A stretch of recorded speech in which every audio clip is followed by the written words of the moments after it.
I was sitting on my back porch with a cold beer, enjoying the first peaceful Saturday morning I'd had in months, when I heard the unmistakable sound of a diesel engine rumbling down my street in Asheville, North Carolina. At 7 in the morning, on a weekend. I should have known right then that my day was about to go sideways. My name is Garrison, and I'd lived in the Meadowbrook Hills subdivision for 3 years. It was one of those cookie-cutter developments that had sprung up in the last decade, complete with identical mailboxes, approved exterior paint colors, and of course, an HOA that seemed to think they owned everyone's property. For the most part, I'd kept my head down and avoided their monthly meetings filled with complaints about lawn height and basketball hoops left in driveways. But that morning, my quiet existence was about to explode. The diesel engine grew louder, and I walked around to my front yard just in time to see a small excavator rolling down Magnolia Court, pulling up to the curb in front of my house. Behind it came a white pickup truck with Meadowbrook Hills HOA stenciled on the door. My stomach dropped. 3 people got out of the truck. I recognized them immediately. Patricia Morrison, the HOA president, was a 52-year-old woman with blonde hair cut into that aggressive bob that seemed mandatory for her type. She wore khaki capris and a polo shirt with the HOA logo embroidered on it, like she was part of some kind of suburban SWAT team. With her were 2 board members. Gary Fletcher, a retired accountant who lived for enforcing rules, and Linda Kowalski, who served as the board's secretary and Patricia's loyal sidekick. "Good morning, Mr. Garrison," Patricia called out, her voice dripping with false sweetness as she marched up my driveway. She carried a clipboard naturally. "Morning," I replied, setting my beer down on the porch railing. "What's going on?" "We're here to address a violation that's been ongoing for far too long," she said, tapping her clipboard. "The HOA irrigation system runs through the easement on your property, and we've determined that your landscaping is interfering with our ability to maintain it." I stared at her. "My landscaping? I've got some shrubs along the side yard. They've been there since before I bought the house. Nevertheless, they're in violation of Section 7.3.2 of the HOA covenants, which states that no homeowner shall impede HOA infrastructure maintenance. We sent you a notice 2 weeks ago." I had received no such notice, but I'd learned that arguing with Patricia was like arguing with a brick wall that could fine you. "Okay, so what exactly are you planning to do?" she smiled, and it was not a friendly expression. "We're going to excavate the area to access the irrigation main line. Once we've completed our assessment and any necessary repairs, you'll be required to restore the landscaping to compliant standards. You're going to dig up my yard." The words came out louder than I'd intended. "Without my permission." "We don't need your permission, Mr. Garrison. The easement gives us full access rights. I suggest you step aside."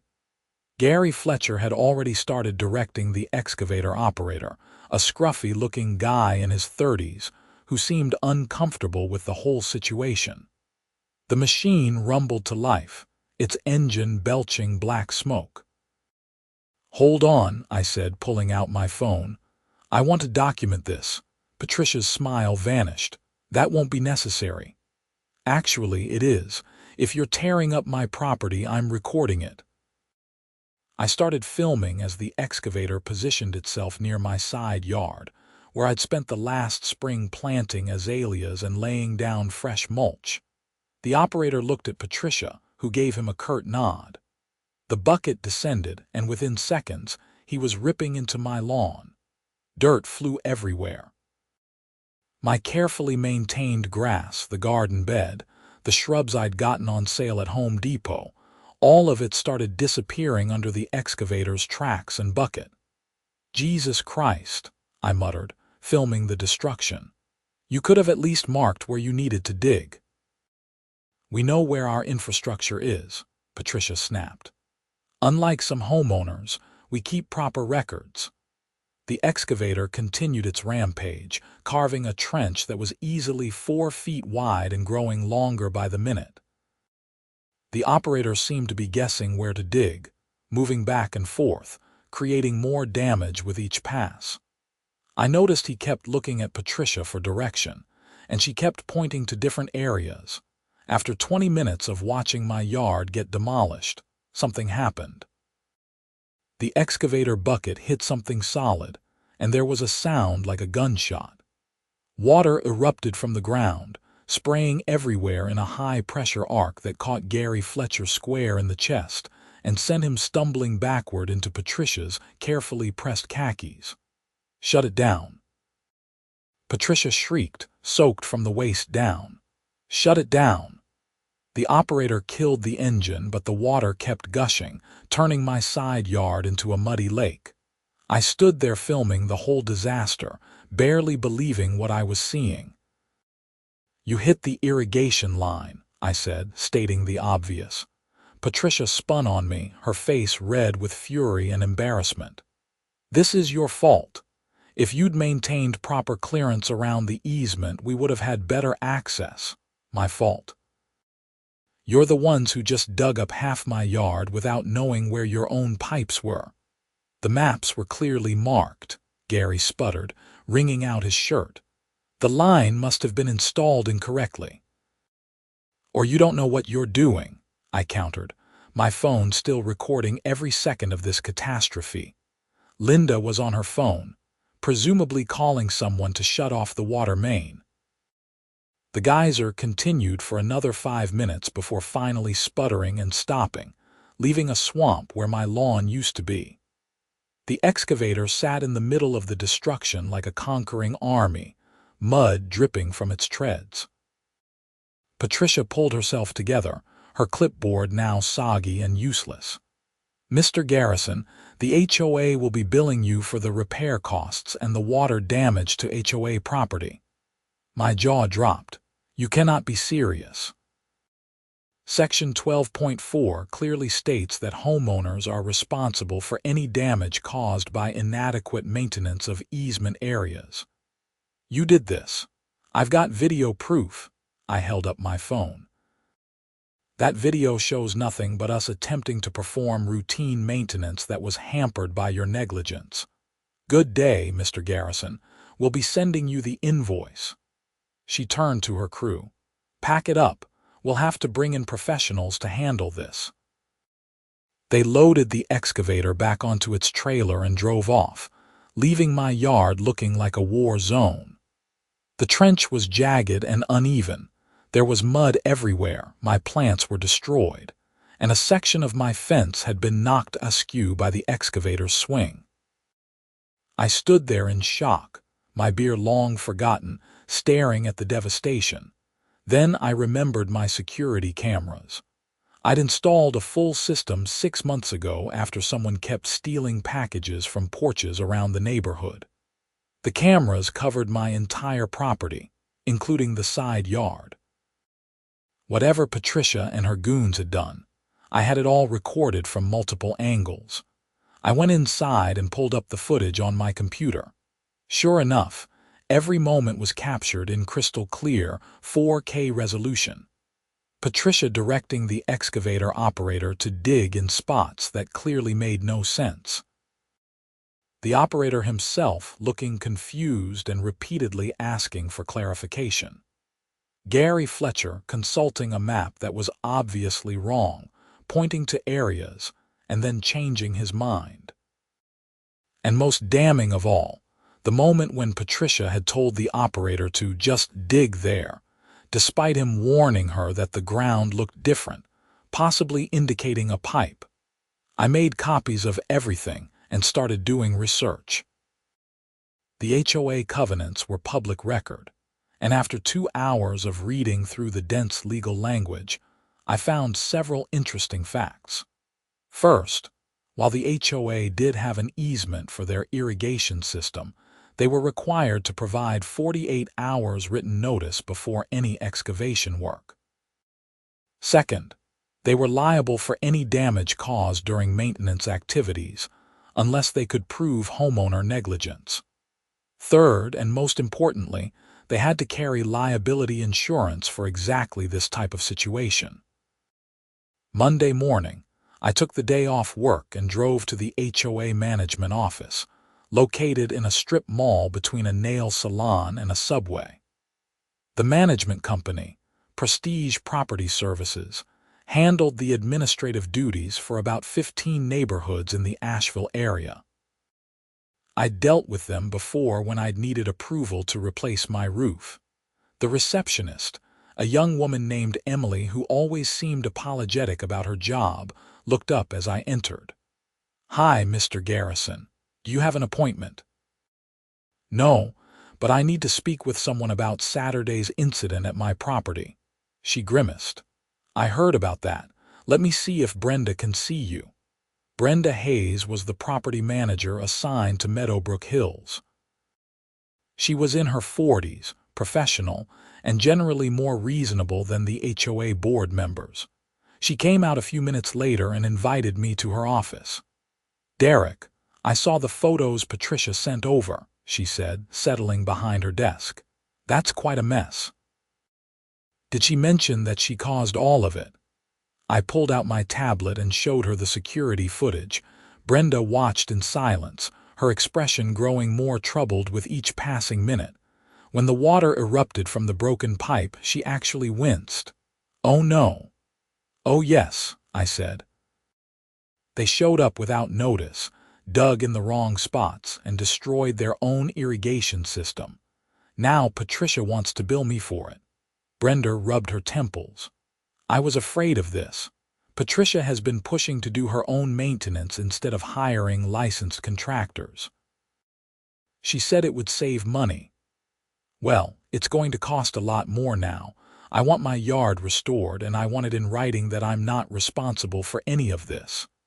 "Let me review the covenants and our insurance policy," Brenda said. "Can you send me that footage?" I sent her everything, including photos I'd taken of the damage. Brenda promised to get back to me within 24 hours. I left feeling slightly better, but I knew Patricia wouldn't give up easily. She was the type who doubled down when challenged. That evening, I got a call from my neighbor, Tom Webster, who lived 2 doors down. "Derek, man, I just got the most insane email from the HOA. You need to check yours." I opened my email and found a message from Patricia, sent to the entire neighborhood. The subject line read, "Important notice regarding property violations and infrastructure damage." The email was 3 pages long and full of passive-aggressive language about certain homeowners who refused to comply with HOA regulations and whose negligent landscaping practices had resulted in damage to community property. While she didn't mention me by name, it was obvious who she was talking about. She'd even included photos of my destroyed yard, making it look like I'd done the damage myself. My phone rang immediately. It was Tom again. "Dude, everyone knows she's talking about you. This is messed up." Over the next hour, I got calls and texts from 5 other neighbors. Most were supportive, having had their own run-ins with Patricia over the years. A few were more cautious, not wanting to get on her bad side. One person, Margaret Chen from across the street, told me she'd witnessed the whole thing and would testify if needed. I drafted a response email with the facts of what happened, but before sending it, I called a lawyer. I'd seen enough legal dramas to know that documentation was important, but I needed professional advice on how to proceed. The lawyer I contacted, James Morrison, no relation to Patricia, thankfully, specialized in property law and HOA disputes. His office could see me Tuesday morning. I spent Monday night organizing all my evidence. The security footage, photos, my copy of the HOA covenants, the email from Patricia, and a detailed timeline of events. Tuesday morning, James reviewed everything in his office downtown. He was in his late 30s, wearing a suit that said he was successful without being flashy. After watching the videos twice, he leaned back in his chair and whistled. "This is pretty cut and dried," he said. "The HOA violated their own procedures and caused significant damage to your property. You've got them dead to rights. So what do I do? First, we send a formal demand letter to the HOA and their management company. We'll demand full restoration of your property, compensation for your time and stress, and a written admission that you're not liable for any of the damage. Second, we'll threaten to sue if they don't comply within 14 days. Will it get that far? James shrugged. Depends on how stubborn they are. Most HOAs cave when faced with solid evidence and legal action. They're usually insured for this kind of thing, and their insurance company won't want to go to court over a case they'll clearly lose. What about Patricia's email? She basically defamed me to the entire neighborhood. That's trickier.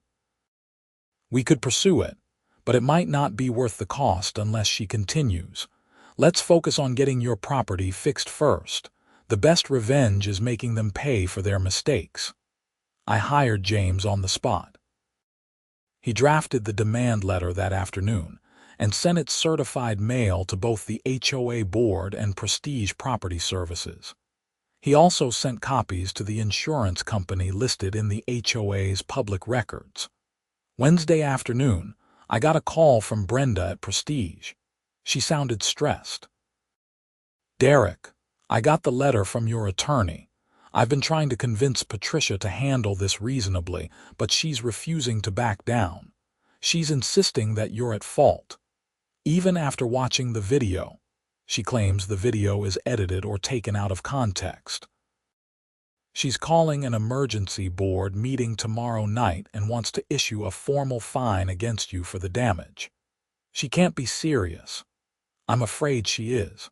I've told her that our insurance company disagrees with her assessment, but she's not listening. She's talking about firing our management company if we don't support her position." I heard the worry in Brenda's voice. "What do you think I should do? Show up to the meeting. Bring your evidence. There are 9 board members total, and Patricia only controls a few of them. If the others see what really happened, they might override her." The HOA board meeting was held Thursday evening at the community clubhouse, a bland building near the neighborhood entrance that mostly sat empty except for these monthly gatherings. I arrived 15 minutes early with my laptop and James Morrison, who had cleared his schedule to accompany me. The meeting room was already filling up. Word had spread about the incident, and at least 30 homeowners had shown up, far more than the usual 5 or 6 who attended these things.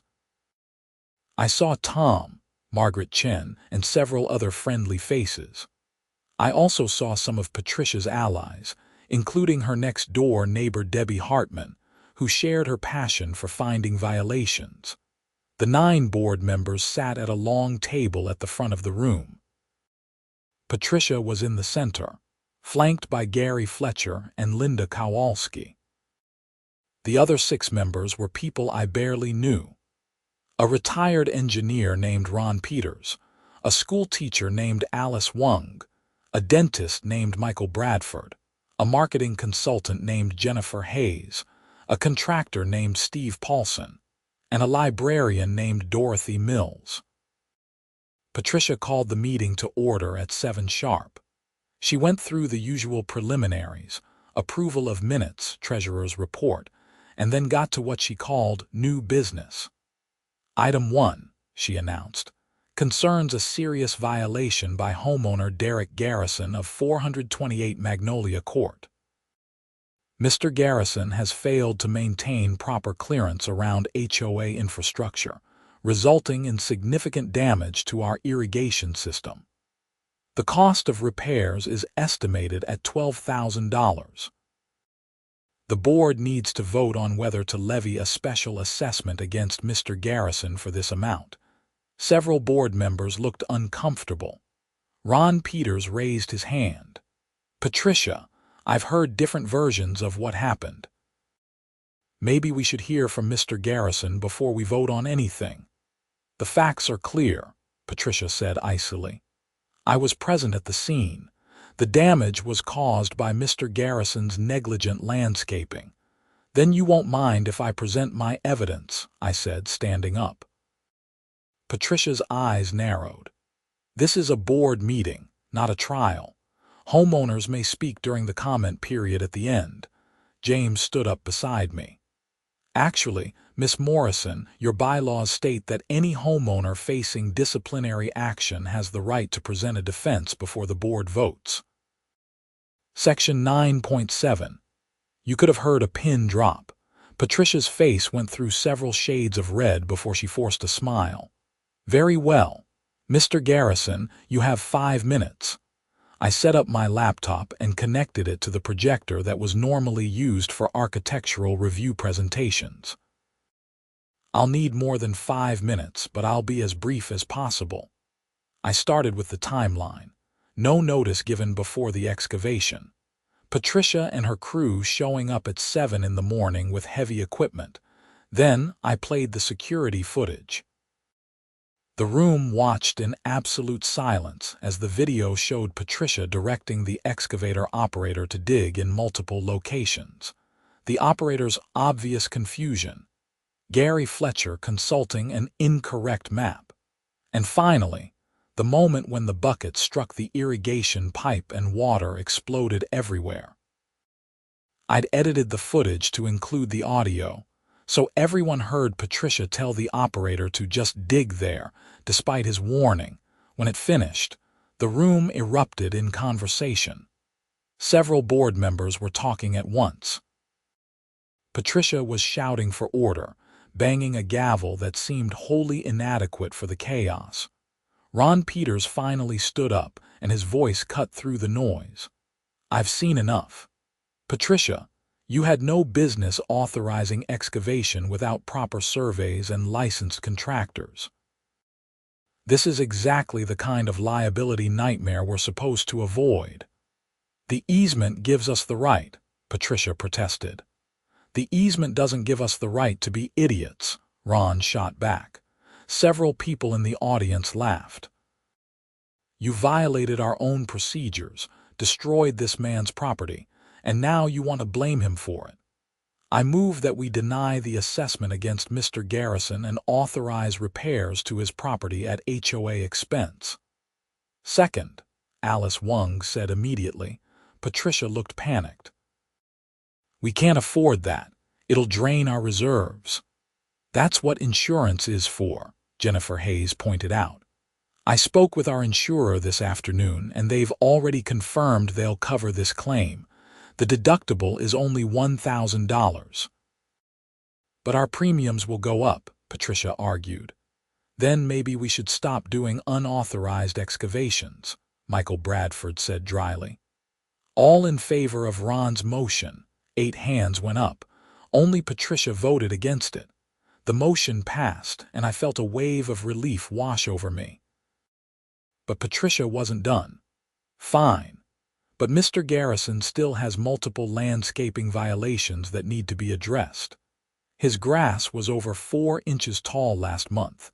He has decorative rocks that aren't approved colors, and his mailbox post is showing signs of weather damage.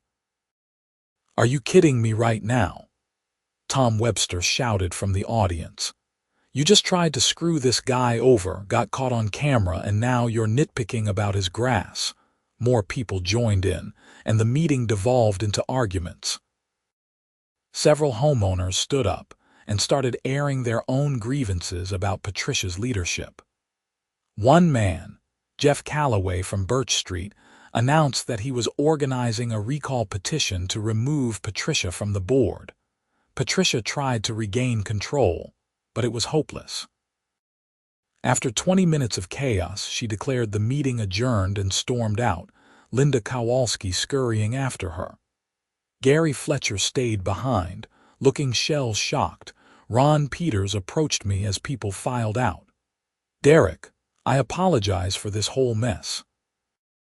I've been on this board for 3 years, and Patricia has gotten worse every month. She sees herself as some kind of property rights crusader. I appreciate the support, I said, shaking his hand. We'll get your yard fixed properly.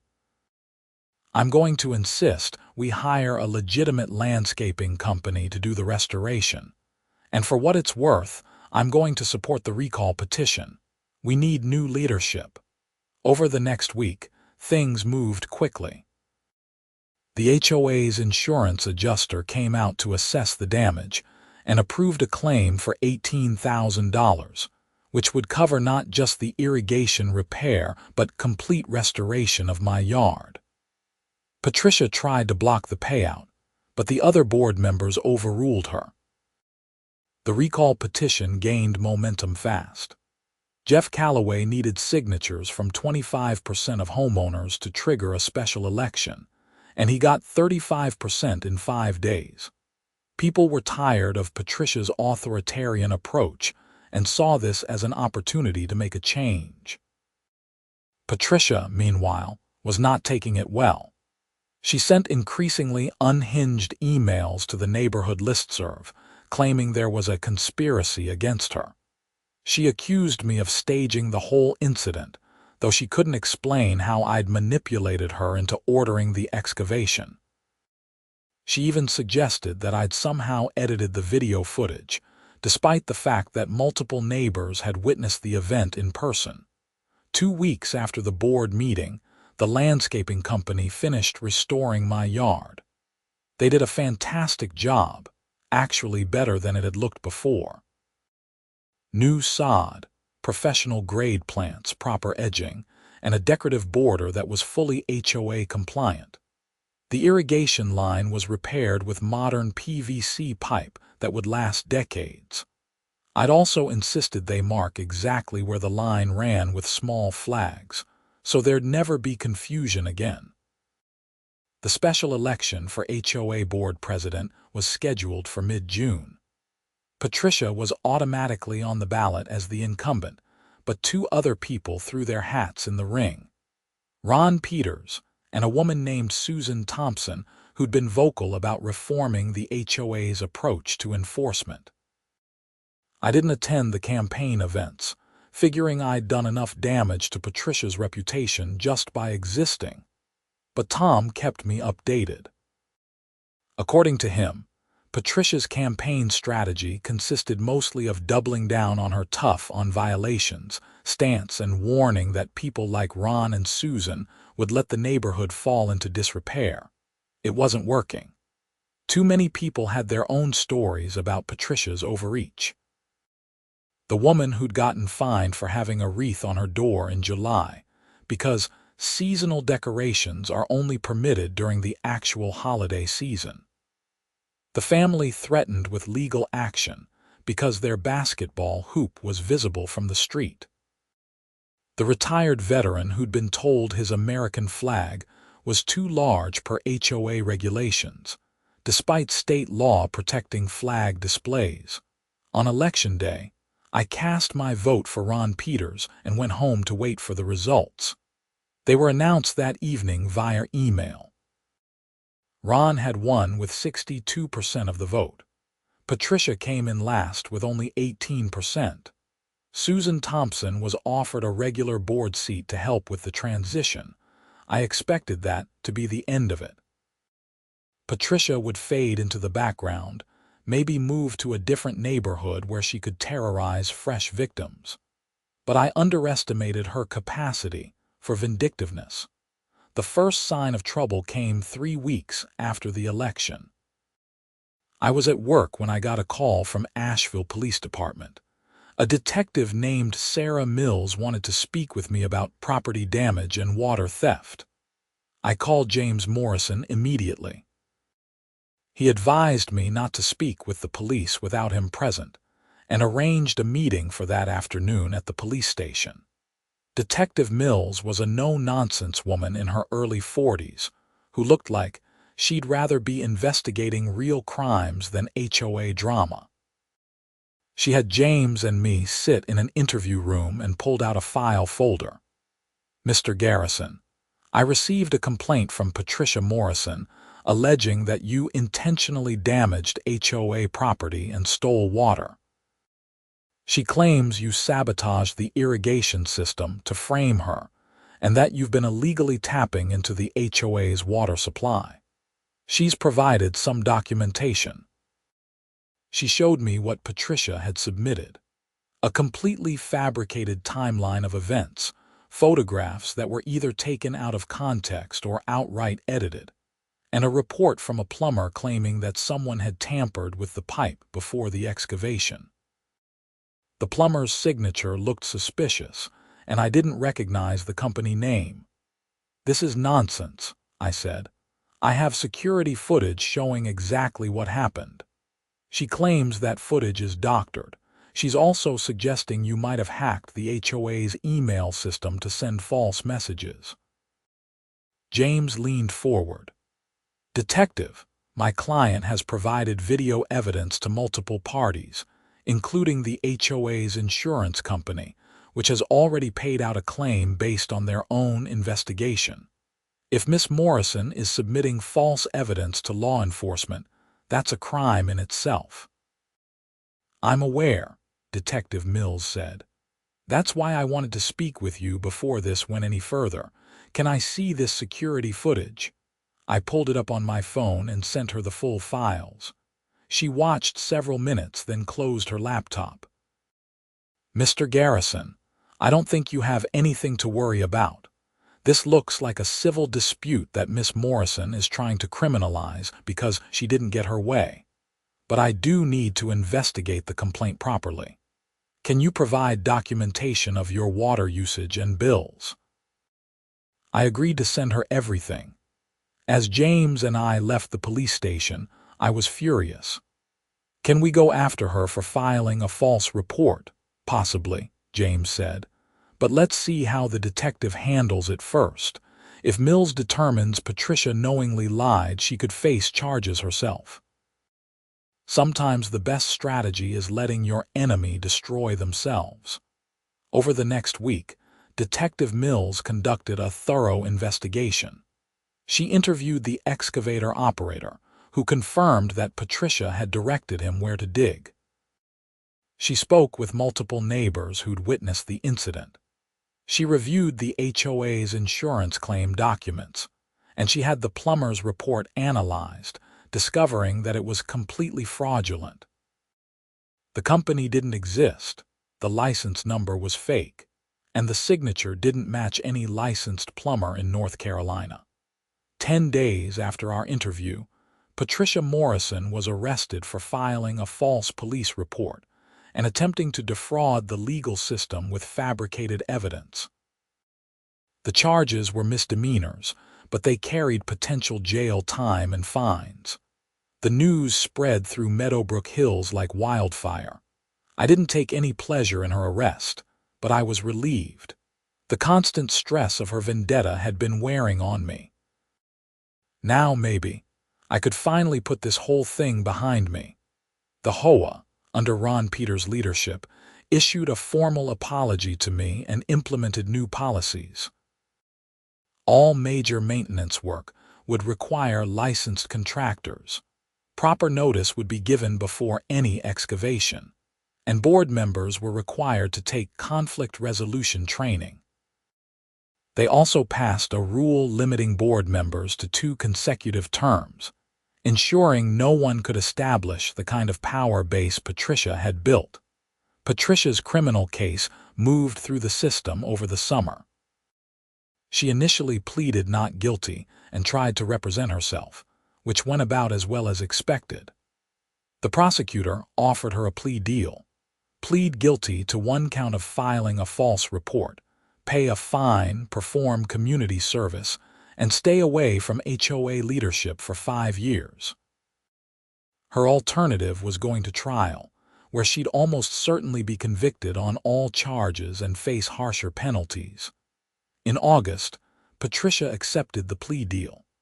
She appeared in court looking defeated, a far cry from the authoritarian HOA president who'd shown up at my house with an excavator. The judge sentenced her to 200 hours of community service, a $2,000 fine, and a year of probation. He also issued a restraining order requiring her to stay at least 100 feet away from me at all times. The most ironic twist came a month later when Patricia and her husband put their house up for sale and moved out of Meadowbrook Hills entirely. The for sale sign went up overnight, and they were gone within 6 weeks. Tom told me they'd moved to a rural area outside Asheville, somewhere without an HOA. "Good riddance," Tom said when we saw the moving truck. "Maybe she'll find some chickens to boss around." Life in the neighborhood slowly returned to normal. Ron Peters turned out to be an excellent HOA president, focused on maintaining property values without the petty tyranny. The irrigation system was completely renovated with proper mapping and shut-off valves.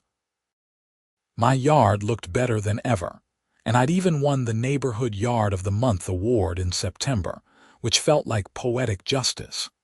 I kept the security footage saved in multiple locations, though I hoped I'd never need it again. The whole experience had taught me the importance of documentation and standing up to bullies, even when they had official titles and clipboards. It had also shown me that most people, when presented with clear evidence of wrongdoing, would do the right thing. The financial aftermath was interesting too. The HOA's insurance covered the restoration of my yard, but I'd also filed a civil claim for the stress and time I'd spent dealing with the situation. James negotiated a settlement of $15,000 from the HOA's insurance company, paid without admission of wrongdoing but acknowledging the inconvenience caused. Patricia had tried to file a countersuit claiming defamation and harassment, but it was dismissed almost immediately. Her lawyer, who I suspected was in over his head with her as a client, withdrew from the case shortly after.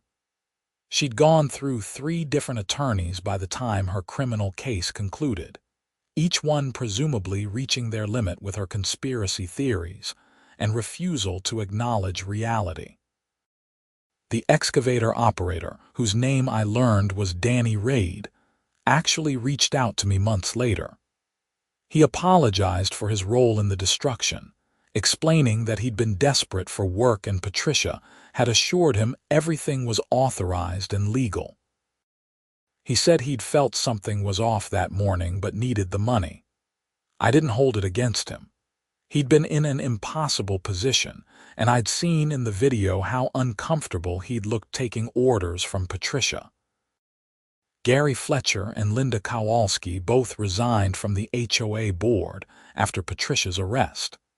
Gary claimed it was for health reasons, but everyone knew he was embarrassed by his association with the whole debacle. Linda moved out of the neighborhood entirely within a few months.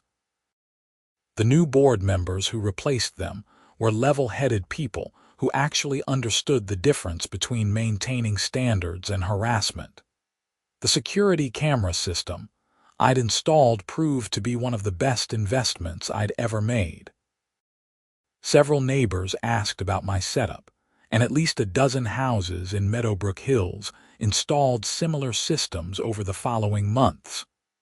There was a general sense that people wanted to protect themselves from both criminals and overzealous HOA board members. I also learned that Patricia had a history of this kind of behavior. After the arrest became public, people from her previous neighborhood came forward with stories.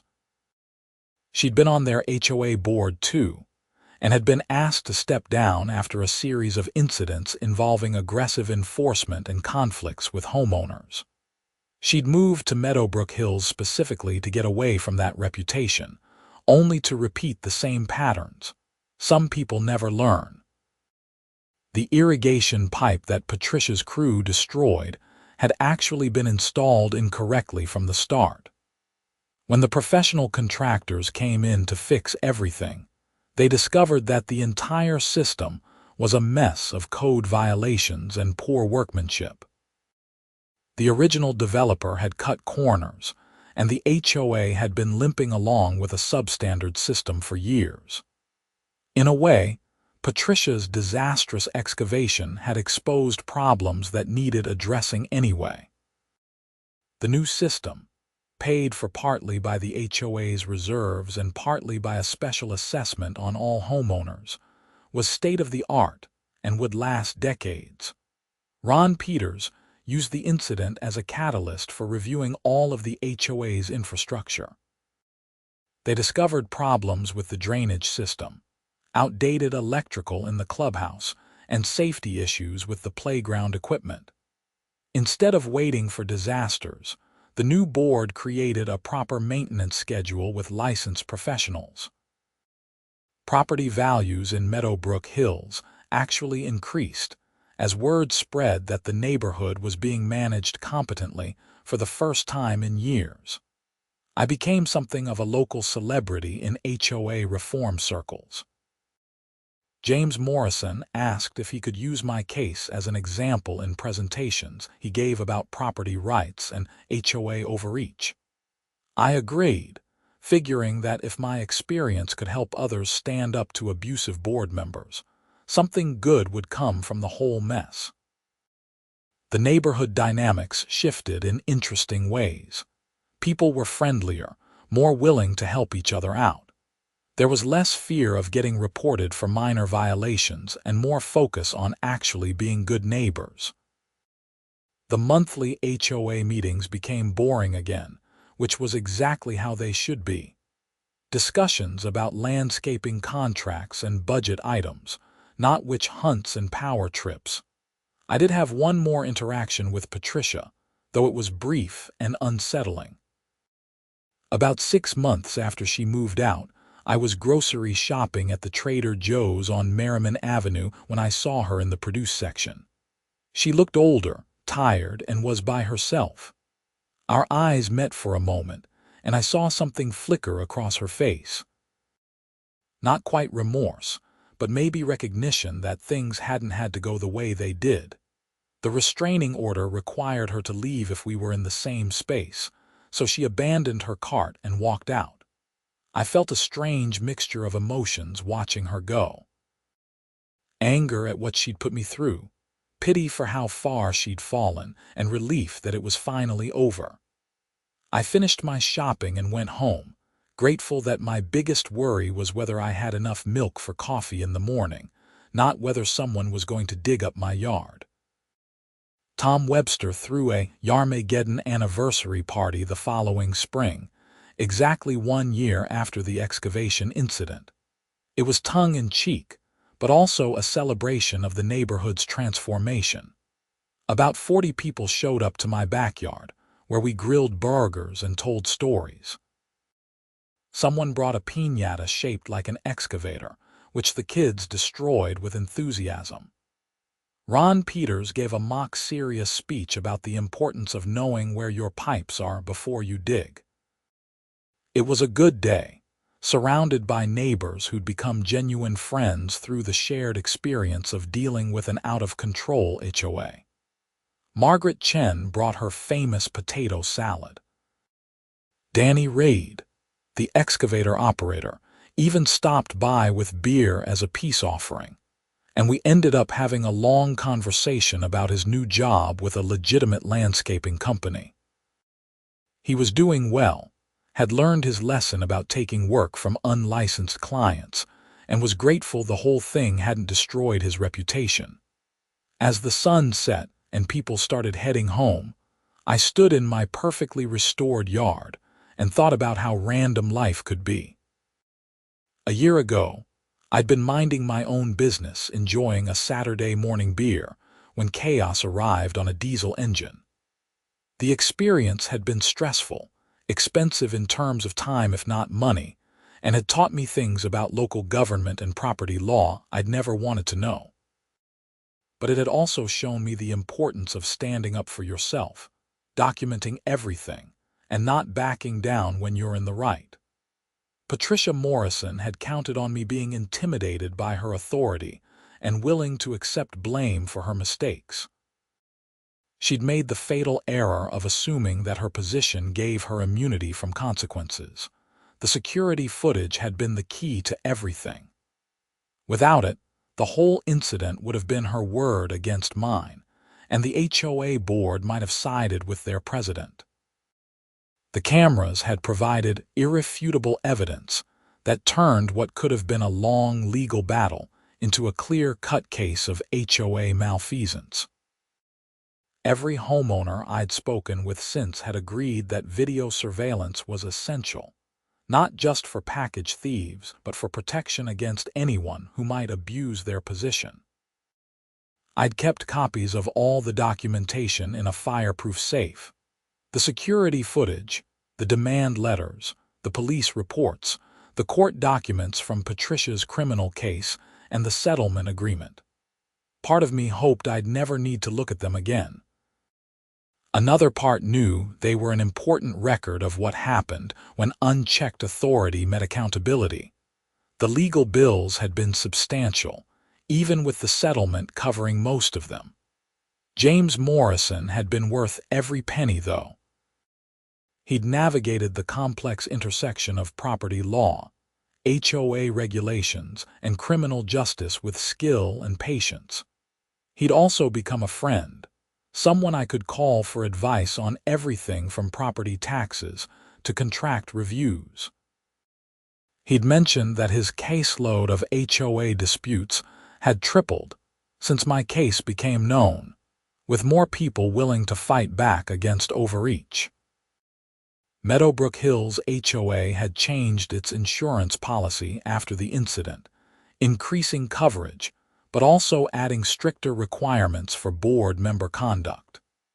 The insurance company had made it clear that they wouldn't tolerate another Patricia Morrison situation. Board members now had to sign ethics agreements, attend training, and follow proper procedures or risk personal liability. It was the kind of systemic change that only happened after something went seriously wrong. I'd also learned that North Carolina had some of the weakest HOA regulations in the country. Homeowners had very few statutory protections against abusive boards, and most disputes ended up in expensive litigation. There was a movement to change the laws, and I'd testified before a state legislative committee about my experience. The committee was considering a homeowner's Bill of Rights that would provide clearer guidelines and easier remedies for disputes. I wasn't holding my breath for quick action, but at least people were paying attention. The excavation scar had healed completely.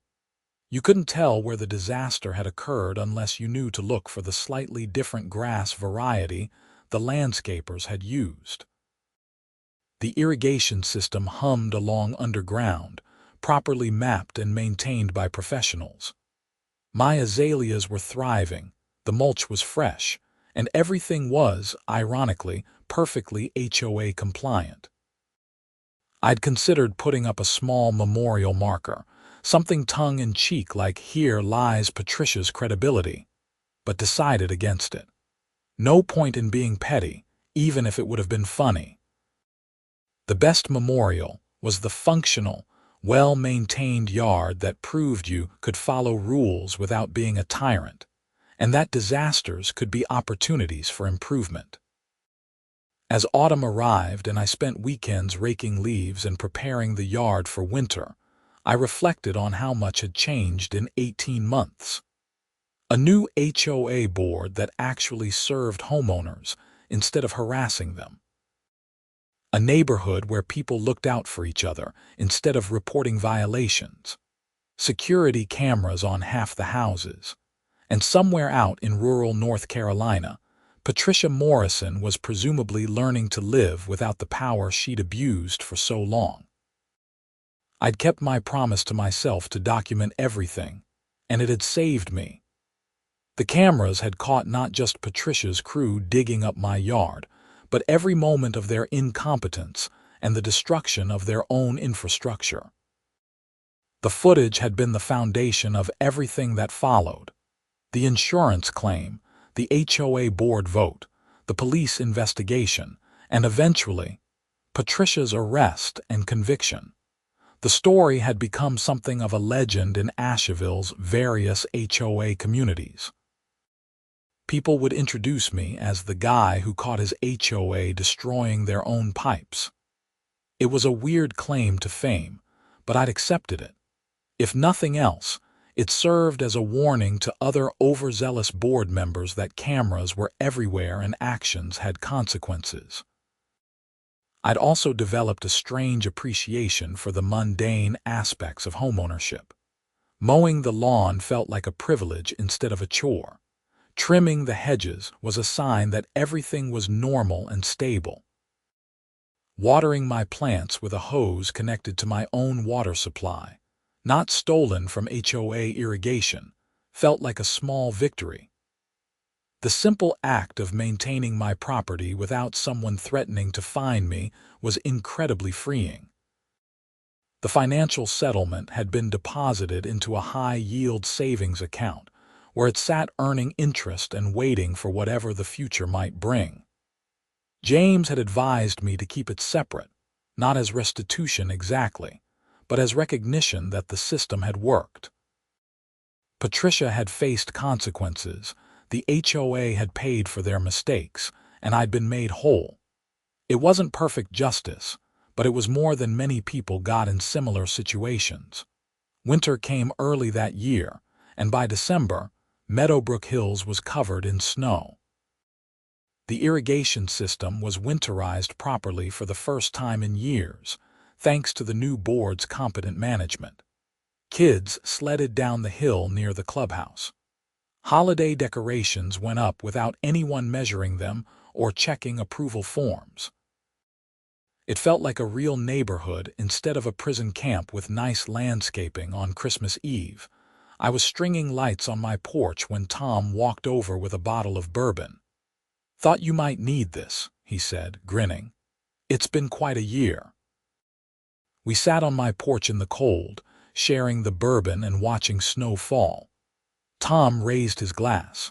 "To security cameras, incompetent excavator operators, and getting rid of tyrants." I clinked my glass against his. "To boring HOA meetings and properly maintained infrastructure. And to neighbors who have your back when things go sideways." That was worth drinking to. We sat there in comfortable silence, watching the neighborhood settle in for the night. Lights twinkled on houses up and down the street. Somewhere a dog barked. A car drove by slowly, tires crunching on snow. It was peaceful, normal, and exactly what suburban life was supposed to be. The excavation incident had been a nightmare while it was happening, but it had led to positive changes I never could have anticipated. A better HOA board, stronger neighborhood relationships, and a personal education in property rights and legal procedure. I'd stood up to someone who'd thought her position made her untouchable, and I'd won because I'd had evidence and principles on my side. As Tom finished his bourbon and headed home, I looked at my yard one more time. The security cameras were still recording, red lights blinking steadily in the darkness. They'd keep recording every night, capturing nothing more exciting than raccoons and the occasional delivery truck. And that was perfectly fine with me. The excavator that had torn up my yard was probably working on some legitimate construction site now, operated by someone who knew what they were doing. Patricia Morrison was somewhere figuring out her life after the fall from her petty kingdom. The irrigation pipe was flowing water to sprinkler systems throughout the neighborhood, doing its job without drama. And I was standing on my porch, warm bourbon in my belly, grateful for the strange journey that had brought me here. Sometimes defending yourself against abuse meant installing cameras, hiring lawyers, and refusing to back down even when authority figures tried to intimidate you. Sometimes it meant sitting through terrible HOA meetings and presenting evidence to people who should have known better. Sometimes it meant dealing with police investigations and court proceedings over something as stupid as a dug-up yard. But it also meant living in a place where accountability mattered, where evidence trumped authority, and where ordinary people could stand up to bullies and win. That was worth all the stress, all the time, all the effort it had taken to get here. I finished my bourbon, locked the door, and went to bed. The cameras kept recording. The yard kept growing. The neighborhood kept improving.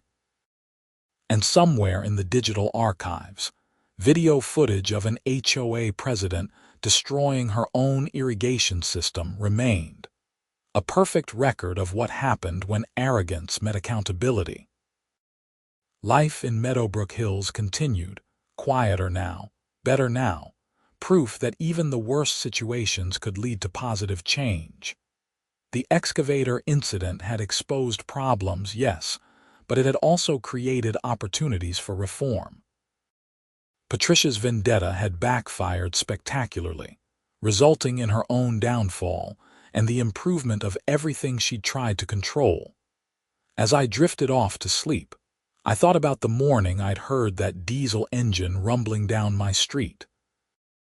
If I'd known then what was coming, I might have panicked, but I documented everything, stood my ground, and trusted the system to work. And against the odds it had, the story didn't have a perfect Hollywood ending. Patricia wasn't in prison, just on probation and living somewhere else.